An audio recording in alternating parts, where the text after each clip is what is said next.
Welcome back to Today Extra. Making news this morning, Donald Trump is urging Iran to open the Strait of Hormuz, warning they must take action or they'll be living in hell. That's the entire thing he wrote this morning, very early this morning. Let's get today's take on this with journalist Shelley Horton and podcaster Sean Seps. Sean, it's Easter morning over there, by the way, when he did this. It's Easter Sunday.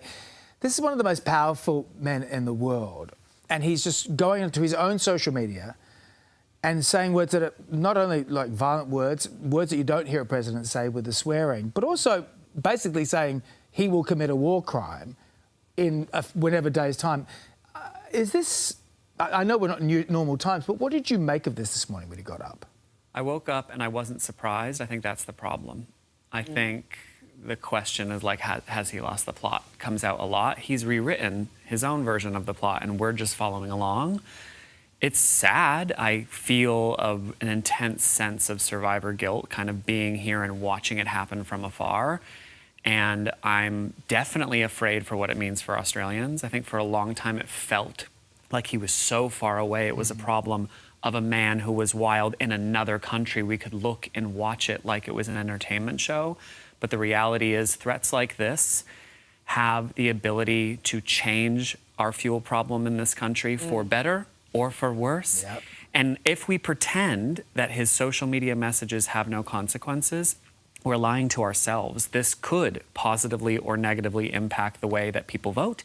It could impact the way that the war continues abroad. And so I read it, and I read it again, and I read it a third time, and then I talked to it about my family in America, and then I talk about it with my husband. It does matter. What he says does matter, and it's horrifying. Of course it matters. But it looks to me like this tweet would suggest, or whatever it was, Truth Social, would suggest that diplomacy is officially dead. And there are some people online now questioning, we're at a point where some people online are questioning Trump's mental state here with a statement like this, Shelley. Or is this Trump being Trump in really desperate times?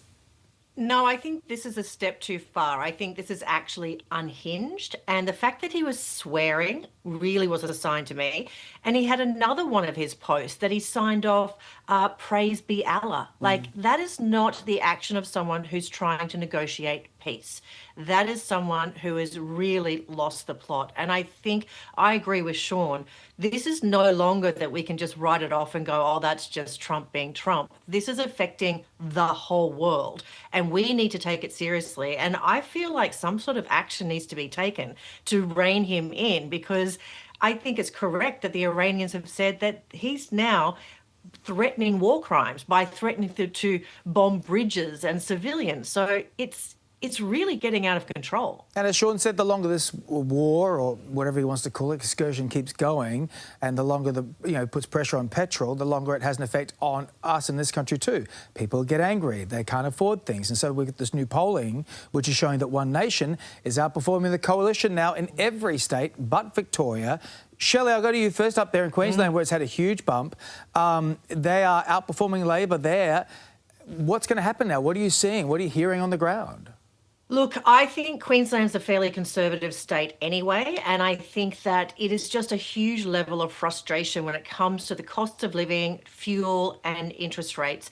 I think that this is a bit of a knee-jerk, but it is such a warning sign to our major parties that they need to start doing something and start actually coming out with some policies and strategies on how to make things better. Because as Queenslanders, we are up to pussy's bow with just sitting on our hands and waiting, because it is not working. And we have a worldwide trend of more right-wing leading, and that is because of the economy. So we need people in power who are actually going to be able to make a change to that. Is One Nation the answer? I do not think so. I don't think they've ever run a budget before. So I think this is more of a shot over the bow. It's a bit of a warning sign to the major parties, but too little too late. Hurry up, guys. We really need some help. Well, meantime, the Liberal Party's wondering if they picked the right guy in Angus Taylor to take on the rise of One Nation. As an American, I feel like I've read this story before. I've watched this movie too many times. It's not just America. It's also the UK. It's also France. The two-party system is moving either closer to the center or further away, and we are upset, I think, on both sides, and we don't feel that we have parties that we can really trust. all of my family members on the right and all of my family members on the left are equally upset with each other. And that gets a great opportunity for independents, Greens. That's right. One Nation. For a to step fracturing forward. of the system. Totally. Yeah. And I do feel as, just as an Aussie watching television each day, there is a staleness in our politicians, a roteness. We look at our Easter message from our own PM and we're wondering who wrote it. This doesn't come across as honest. It doesn't come across as raw. And Trump, for all of his flaws, you know that it's him coming up with those things. Almost too raw. Almost Maybe too people raw, are Sean. feeling that way about Pauline Hanson. There's a happy medium to be found somewhere in there, isn't there? Thank you. OK, stay with us. We've got more to discuss when we come back. How old is too old for Easter eggs? We're putting it to the panel. Welcome back. I'm just going to declare it this morning. I'm hungover. What? I'm hungover on chocolate. Oh, chocolate. Sadly, not the other Yeah. kind. I've had way too much chocolate. And I think I speak for anyone with a sweet tooth when I say a Chocky Easter egg is one of the best guilty pleasures It's of all just such a time.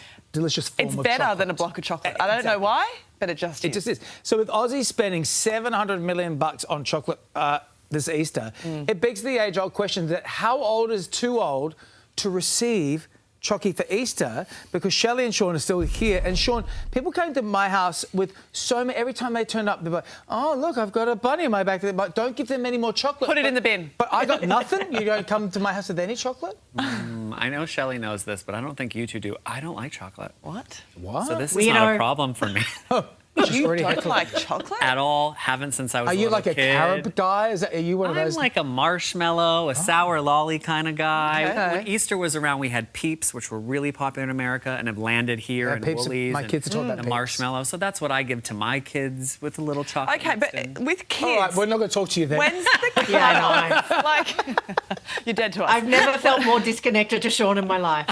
If you've got like nieces or nephews, at what There's point no are we cut-off. cutting them off? No. No cut-off. No. Never. I say no. I'm 52 and I still got Easter eggs. I love it because, again, it tastes better when it's in the shape of an egg. I'm not sure why. know. I also, because I'm child-free by choice, I dip into the fact that I've got friends with kids. So we have Easter egg hunts at our house. Who's having the leftover chocolates? I am. Yesterday, we had lunch with our neighbours. You meant to I put all took the eggs out, Shelley. a platter of Easter eggs out because you know what? You don't have to have an age limit to say that it's no longer okay to have Easter eggs. Lean into the joy. Everything is a mess around the world. Let's lean in to the joyfulness of Easter and the joy of chocolate. Unless your name's you Sean. are missing out. And then Halloween. I don't know, I guess we'll just wait. Yeah. Thank you both. Yes, you too. Appreciate it. Happy Easter. Still to come on Today Extra this morning. What to do with all that Easter.